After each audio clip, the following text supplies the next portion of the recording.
Hey guys, tonight we begin with one of those stories that doesn't quite make it into the textbooks. I mean, sure, you'll read about battles, treaties, and those dramatic maps with arrows all over them, but rarely about the nights in between. And let's be honest, that's where the real history usually happened. Tonight's tale is about a general. Hard, scarred, the kind of man who could bark an order and have 100 men, tart, march into fire, and the one captive who didn't just survive his war, but quietly conquered him when the torches burned low. Picture it, a stone fortress, damp with the smell of blood and wet leather, echoing with the heavy boots of soldiers, fresh from battle. Outside, the air still stinks of smoke and corpses. Inside, behind the iron doors, sits a prisoner, silk torn, eyes sharp, back straighter than you'd expect from someone in chains. She wasn't trembling, she wasn't begging. No, she was watching, and that unnerved him more than 1,000 enemy swords ever could, because generals can plan for war. What they can't plan for is desire sneaking in when discipline is supposed to hold the line. So there she sat, iron shackles bruising her wrists, yet somehow she managed to make them look like jewelry. That in itself was infuriating. The general, let's call him Marcus for the sake of our midnight story, had expected a broken prisoner. Someone who'd cry, plead, maybe spit in his face if she was bold. What he hadn't expected was silence. And worse, calm silence. The kind that forces you to look twice, like, wait, who's actually in control here? Now, Marcus was a man of war. He'd slept in mud, bled in snow, and seen his closest friends gutted beside him. Nothing surprised him anymore, or so he thought. But when he entered that dim chamber, torchlight throwing gold across her torn gown, something shifted. He asked her name. She didn't answer. She just tilted her chin up, the faintest smirk tugging at her lips, as if to say, "You'll tell me mine soon enough." And here's the thing, Marcus hated hesitation. He was decisive on the battlefield, sharp as steel. But with her, his voice caught just a second, but long enough for him to notice it. Long enough for her to notice too. Because sometimes power doesn't lie in swords or titles. Sometimes it's in the steady gaze of someone who knows they've unsettled you and enjoys it. All right, so by now the camp has settled into a rhythm of sorts, or at least it appears to have. Soldiers march, tents flap in the wind, horses stamp impatiently, and the usual grumbling about spoiled rations. Smelly armor and incompetent lieutenants fills the air, but beneath this routine, things are different. And the epicenter of that difference? Our captive princess, Aracel, sitting somewhere between calculated poise and deliberate allure, observing everything with eyes that miss nothing. You see, a war camp is a microcosm of society in the raw. Hierarchies are magnified, rivalries sharpened, ambitions laid bare like exposed nerves. And in such an environment, anyone who is unusual, anyone who refuses to be categorized neatly, draws attention. And oh, Aracel, she is the most unusual presence in the camp. The soldiers whisper. The advisors snicker behind hands. The younger lieutenants, ones with egos just big enough to match their lust for power, stare a little too long and make mistakes when she's in their line of sight. Some call her a sorceress. Others say she's a curse from the gods, a temptation sent to test the general's resolve. And most, they are jealous, because in a camp built on fear and obedience, a woman who commands attention without even trying is dangerous. Enter Kuros. Now you have to picture this man, He's young, ambitious, and let's be honest, annoyingly handsome in that self-satisfied, polished way. A man who thinks the world owes him everything. Armies, spoils, glory, and of course, the captive who has captivated the general. Kiros watches. Oh, he watches. Every step she takes, every smile she allows the general, every laugh at a private joke she shares across the tent. He notices, and the way he notices, it's that kind of attention that is equal parts desire and challenge. Kiros's approach is subtle at first. A bow here, a casual brush of her hand there, and the faintest murmur meant to imply closeness. But Arizel? She files every detail away. She does not react, because she knows that in a place like this, any sign of interest, any slip of attention can become a weapon or a death sentence. So she remains composed, letting him think he is slowly unraveling the puzzle. But let's pause for a moment and consider the general. Darius, the man who has conquered cities and razed towns, is now in an entirely different kind of war. A war that no blade can win. A war where a glance, a whisper, a measured touch can unsettle him more than any enemy's cavalry. Every day he notices the subtle shifts, the way Kiros lingers too long near her, the way soldiers' eyes dart in her direction, the way she seems to command the room without a single raised voice. And it drives him insane. In a way he secretly relishes, because obsession is a dangerous game, and he is playing it against someone who knows exactly what she is doing. Now the nights. Oh, the nights. There's a tension that creeps in like smoke, curling through the flaps of her tent. It's in the way Daria sits near the fire, rubbing scars that no one else dares to touch, listening for the faintest sound that betrays someone approaching. It's in the quiet shuffle of guards, the hushed footsteps of soldiers returning from distant posts, and the deliberate stillness of Arizel, who knows that the night is as much a battlefield as the day. And Kiros, he is daring enough to test boundaries. On one particularly tense evening, when the general has ridden out to inspect outposts, Kiros slips into her tent. The camp is drunk, the guards half asleep, and the tent smells of furs, smoke, and lingering candle wax. You'd expect panic, screaming, or a desperate call for help. Not from Arizel. She does not flinch. She does not jump. Instead, she studies him, measures him, watches as he imagines he holds power over her. And he doesn't realize that she is holding the power all along. Kiros leans closer, thinking the night is his. He whispers, lines rehearsed 100 times in his head. Why waste yourself on an aging warlord when you could rule at my side? A classic mix of arrogance and desperation. And Arizel? She tilts her head, her voice soft, deliberate, and dangerously teasing. Rule with you? Or be ruled by you? That single line, simple as it may sound, cuts deeper than any dagger. She's not submitting, not yielding.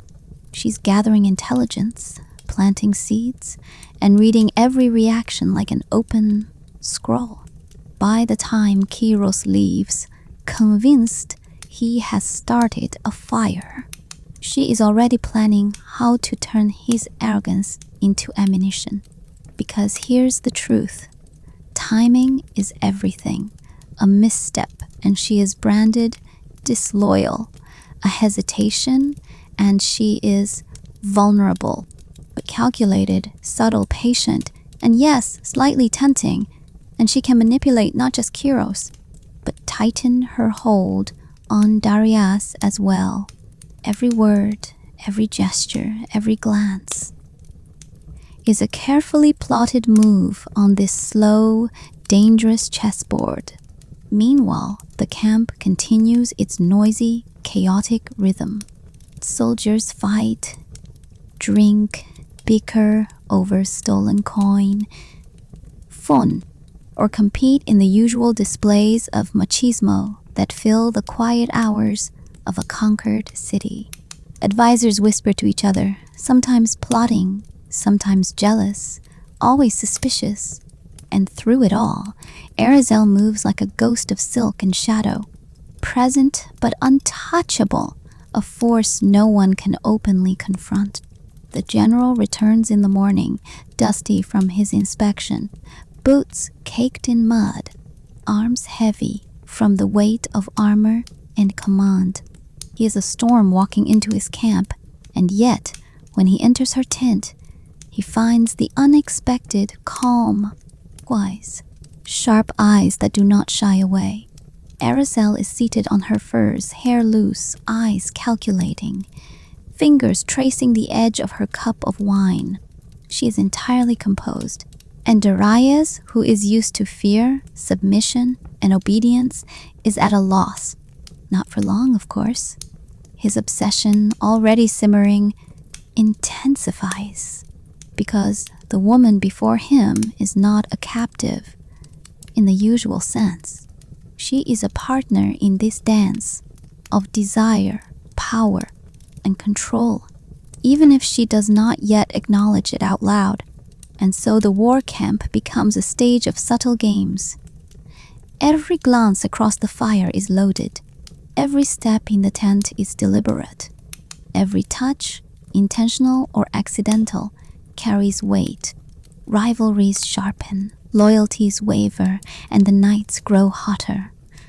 Not with the clash of swords, but with the unspoken battles of the mind, the teasing, the quiet tension of someone who knows exactly what they are doing and how dangerous it can be. By the end of this part, you realize something. Wars are not always won with armies. Sometimes they are won with intelligence, patience, and yes, a certain dangerous charm. And Arizel, our captive who stole the general's knights, is proving that every day. All right, so by now the camp has settled into a rhythm of sorts, or at least it appears to have. Soldiers march, tents flap in the wind, horses stamp impatiently, and the usual grumbling about spoiled rations. Smelly armor and incompetent lieutenants fills the air, but beneath this routine, things are different. And the epicenter of that difference?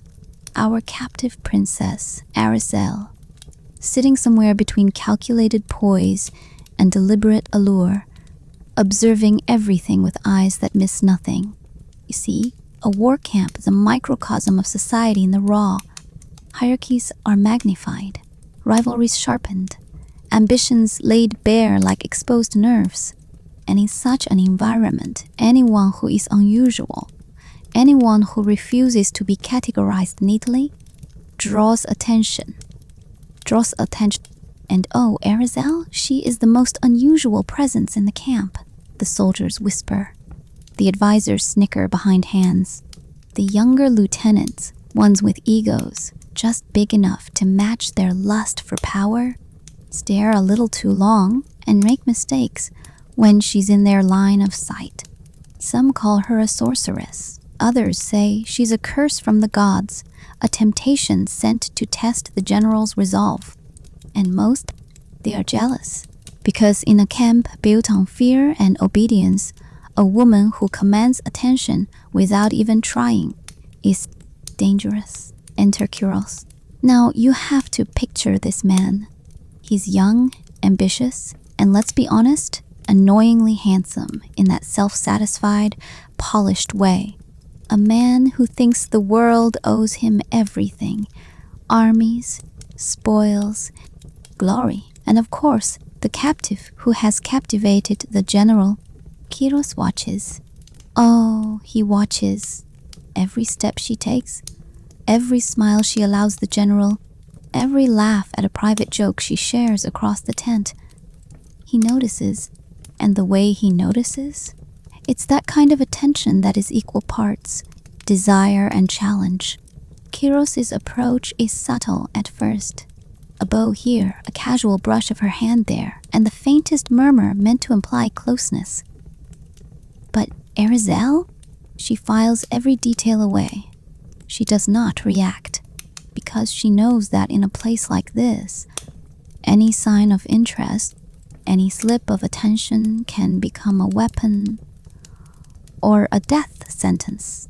So she remains composed, letting him think he is slowly unraveling the puzzle.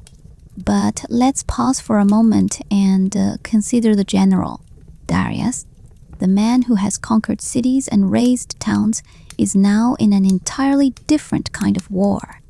A war that no blade can win. A war where a glance, a whisper, a measured touch can unsettle him more than any enemy's cavalry. Every day he notices the subtle shifts, the way Kiros lingers too long near her, the way soldiers' eyes dart in her direction, the way she seems to command the room without a single raised voice. And it drives him insane. In a way he secretly relishes, because obsession is a dangerous game, and he is playing it against someone who knows exactly what she is doing. Now the nights, the nights. There's a tension that creeps in like smoke, curling through the flaps of her tent. It's in the way Darius sits near the fire, rubbing scars that no one else dares to touch, listening for the faintest sound that betrays someone approaching. It's in the quiet shuffle of guards, the hushed footsteps of soldiers returning from distant posts, and the deliberate stillness of Arizel, who knows that the night is as much a battlefield as the day. And Kiros, he is daring enough to test boundaries. On one particularly tense evening, when the general has ridden out to inspect outposts, Kiros slips into her tent. The camp is drunk, the guards half asleep, and the tent smells of furs, smoke, and lingering candle wax. You'd expect panic, screaming, or a desperate call for help. Not from Arizel. She does not flinch. She does not jump. Instead, she studies him, measures him, watches as he imagines he holds power over her. And he doesn't realize that she is holding the power all along. And so, as the fires flicker, shadows dance, and the camp drifts into restless sleep, we see the truth of Arizel's cunning. Her power is not overt. It is subtle, strategic, and irresistible. Darius watches, consumed by desire and attention, while Kiros schemes, unaware that he is merely a pawn. And through it all, Arizel remains the calm, calculating center of the storm, a figure whose influence grows with every whispered word and every deliberate glance. By the end of part 3, the pattern is unmistakable. In this camp, in this small corner of a conquered world, power is not measured by swords or numbers, but by intelligence, subtlety, and the heat of human desire. And Arizel, she is at the very heart of it, untouchable, dangerous, and completely in control of a web spun with precision, an irresistible charm. By now, the camp has become a sort of chessboard, though not the kind you can predict with maps or troop movements. Every glance, every brush of a hand, every soft word carries weight. Darius, who has conquered cities and broken countless enemies, is now utterly entangled in a new kind of battle. One where strategy involves silences, smirks, and the slow, maddening teasing of his attention. Arizel has perfected her approach. She knows when to lean in, just enough to suggest intimacy, and when to retreat, leaving Darius frustrated but drawn. The fires crackle in the evening, casting long shadows across the camp, and soldiers gossip in muted tones because everyone notices the subtle shifts. The general is no longer merely a warlord. He is a man perpetually on edge, his focus repeatedly drawn to one woman who remarkably seems entirely untouchable. Enter Kiros. The younger commander has now made multiple attempts to test her boundaries, each more audacious than the last. He studies her movements, tries to catch her in moments alone, and misinterprets her polite tolerance as flirtation. Arizel, however, is always 3 steps ahead. She allows the occasional brush of his hand, a fleeting glance that lingers longer than it should, creating a false sense of progress. And in these moments, she collects information, noting his arrogance, his desires, and the cracks in his composure. Meanwhile, Darius notices everything. The way Kiros moves, the way he looks, the subtle tension in the camp. And with each observation, his obsession with Arizel deepens. He is a man who thrives on control, and yet here is a woman who wields her influence without ever raising her voice. He becomes both protector and prisoner in this dynamic, caught between jealousy, desire, and the strategic games she plays with him. Meals have become performances. Arizel sits beside Darius during feasts, her posture regal yet relaxed, commanding attention without overt effort. Kiros hovers on the periphery, attempting to insert himself, only to be subtly rebuffed. A tilt of her head, a soft, deliberate laugh, a quiet word of acknowledgement for a servant, all are gestures calculated to maintain her position, reinforce her power, and subtly manipulate the perception of everyone present. The nights are the most intense.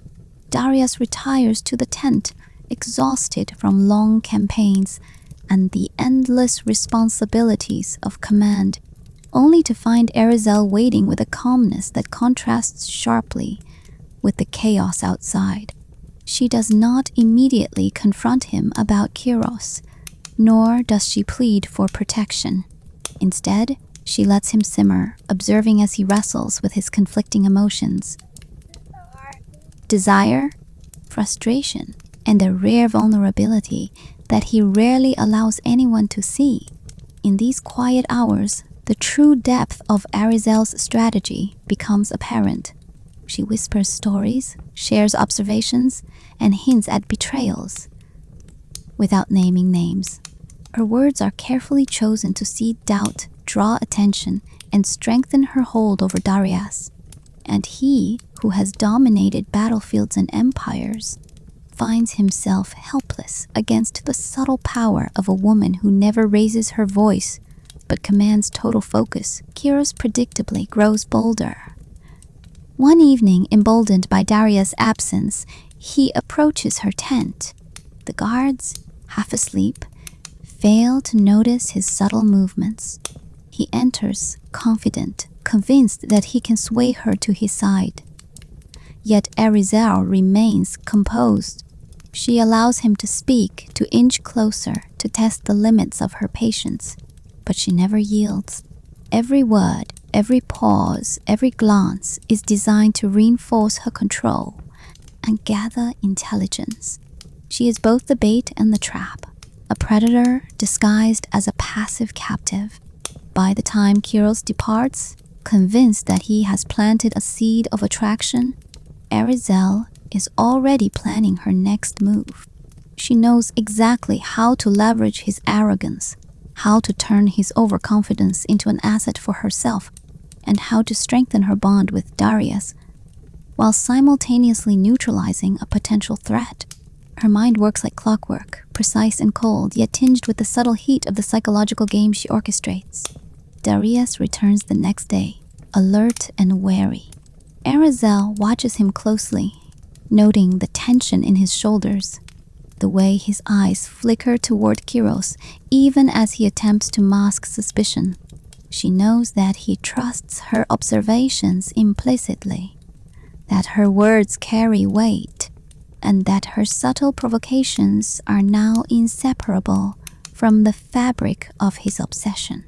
She has become indispensable not merely as a prize or captive, but as the center of a web of loyalty, desire, and influence. The camp outside continues its routines, oblivious to the intricate dance occurring within the tents. Soldiers march, advisors whisper, and the occasional clash of swords punctuates the day. Yet within the small, dimly lit space of the tent, an entirely different battle unfolds. A battle of attention, manipulation. And in this space, Arizel moves with unparalleled skill. A tactician infers, wielding charm, intelligence, and subtle seduction as her weapons. Evenings become a ritual of tension and release. A touch here, a soft word there, a playful smirk or deliberate silence. Every interaction is a carefully measured experiment in influence. Darius, caught between fury, desire, and curiosity, becomes more entangled with each passing night. Kiros, frustrated and increasingly desperate, continues to make mistakes, each one recorded meticulously in Arizel's mind. She is, in every sense, the quiet storm at the center of the camp, shaping the dynamics of men who believe themselves in control. And yet, Arizel remains entirely composed. She does not allow herself to be caught in passion or recklessness. Her power is in the stillness, in the patience, in the ability to command attention without ever shouting or striking. And for a man like Darius, who has spent a lifetime controlling everything around him, this is both maddening and irresistible. The fire between them is no longer merely desire. It is a complex interplay of control, trust, temptation, and strategic. By the end of part Woof, the pattern is unmistakable. Arizel is no longer merely surviving. She is orchestrating, manipulating, and commanding influence with precision. Darius is enthralled, Kiros is misled, and the camp is slowly reshaped around the subtleties of her power. Every glance, every whisper, every soft gesture becomes a tool in the careful architecture of desire and control. And in this delicate, heated tension, she finds not just survival, but dominance in the most unlikely battlefield. The heart and mind of a conqueror. The camp was quiet that night, save for the occasional rustle of a guard's cloak or the distant scrape of a wagon wheel over stone. It was the kind of silence that feels alive, almost conspiratorial, the sort of quiet where every footstep, every sigh, every whisper becomes magnified. Arizel leaned against the firs, her posture calm, regal, though her mind raced in patterns that Darius could never predict. Darius had returned late from inspecting the northern outposts. His boots left dusted impressions on the ground, and his cloak, heavy with sweat and the scent of war, whispered against the tent flaps. He was exhausted, scarred, and tense, but there was something else in his eyes tonight. A barely contained hunger that he would never admit aloud. Arizel watched him enter. She didn't rise immediately, didn't offer the eager servility one might expect of a captive. Instead, she let him approach. The tension thick between them, like a drawn bowstring. Darius stopped just a foot away, silent for a moment, as if measuring her presence, testing whether her calm would crack under the weight of his gaze. It didn't. She remained composed, hair loose, eyes sharp, the faintest hint of a smirk playing on her lips. "You kept them waiting," he said, voice low, not entirely angry but not entirely amused either. Arizel tilted her head, letting the soft firelight catch in her eyes. "Perhaps," she murmured, "I was waiting for the general to notice what's happening beyond the camp walls." The words were careful, measured, and yet dripping with implication. Darius's brows knitted. He recognized the subtle warning in her tone.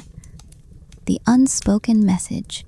Her words hinted at betrayals he hadn't yet seen, threats he hadn't yet anticipated, and he trusted her implicitly, far too implicitly. That trust, he realized, was both exhilarating and dangerous. Tonight, however, it wasn't just about warnings. It was about control, desire, and the delicate balance between them. He stepped closer, letting the tension coil and uncoil between them like a live wire. Aracel's pulse quickened, not with fear, but with anticipation. Every inch he approached, every subtle shift in his stance, every exhale of his breath became part of the intricate dance she orchestrated. And then Kyros appeared in her mind's periphery, the younger commander, oblivious to the delicate balance of strategy and desire, had made his move earlier that day. He had approached her again, hands brushing where they shouldn't, words soft but laden with bold intent. Arazel had handled it with perfect precision, allowing the touch, listening to the whispers, observing the arrogance. Every infraction, every overstep had been stored, carefully catalogued as ammunition for later. Darius noticed the faint flush on her cheeks, the subtle awareness in her gaze. He was aware, somehow, of the game she had played with Kyros, without ever knowing the details. His instinct, honed over years of conquest, recognized the threat before he fully understood it.